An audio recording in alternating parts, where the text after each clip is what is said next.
Good afternoon, this is Joe Biondo from Inbound Logistics, and I'm here at day 2 of MODEX 2026, talking with Christian Clausen, Chief Commercial Officer of Sonair. Christian, how are you? I'm very good today. And what about yourself? I'm doing great, Christian. Great, Thanks so much. amazing. Let's jump into it. So what would you say is the single biggest pain point your customers are bringing to you this year compared to maybe 2 years ago? Well, I think everything has been very cost focused, maybe now than ever before, that there's a lot of offers in the automation space and people are very focused on getting, the right thing for the low price. I mean, that's really a challenge. Yeah. So Christian, looking around the MODEX floor today, what is one thing you've seen that might have been almost unthinkable even 5 years ago?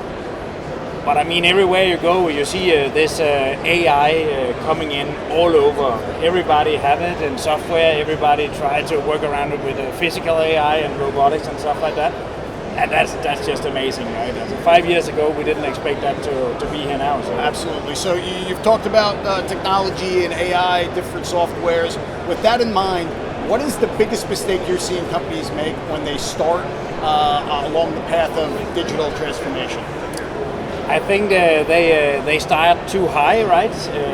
They focus on big scaling automations rather than focusing on the low-hanging fruit, and that's many times what we see people, they fail. They go too big rather than just start small, and expand from all the small successes. So Christian, we're surrounded by robots using cameras and lasers to see. Sonar's doing something completely different with ADAR, right?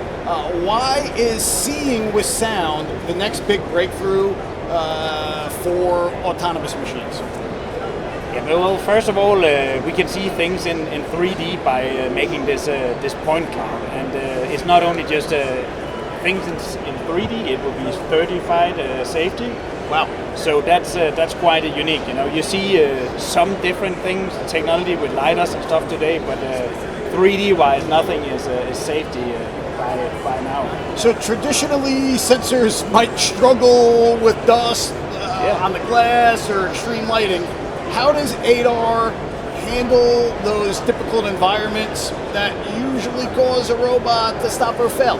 Right, and that's a very good question. So you're right. So lidars and stuff is very sensitive for sunlight and reflections and stuff like that, so they can confuse the navigation and the robot.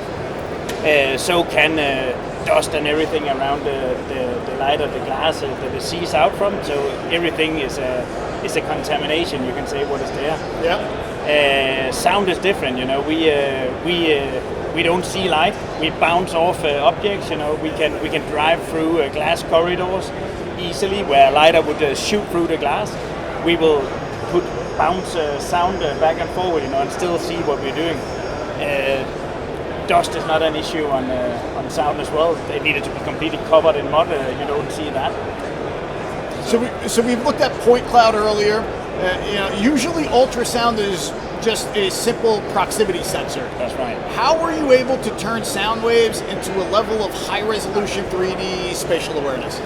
Yeah, but that's simply because we have been, our amazing team has been developing a technology, the transducers, very, very small, so they can be put tight together, so we can create this cloud beam, so to say, in a different way, So that's quite remarkable what we've been doing so far. Yeah. So a big problem that we see in warehouses is robots emergency stopping every time a human gets in the way, right? Right. So how does ADAR allow for a more natural, fluid collaboration where a robot and a human can actually move together safely? Yeah. And that's also a good question. So we can actually make smaller zones, safety zones, because we can work in 3D. So we can narrow things down where a robot with lidar, they need to see, further ahead. They need to be more aware about the circumstance, and there they can see these false objects that can cause emergency stops, and we can come around that because we can work in more narrow zones and stuff like that. So this is ADAR's big debut here at MODEX 2026. For a company building the next generation of AMRs or forklifts, what is the day one advantage of switching from light-based sensors to Sonair's acoustic technology?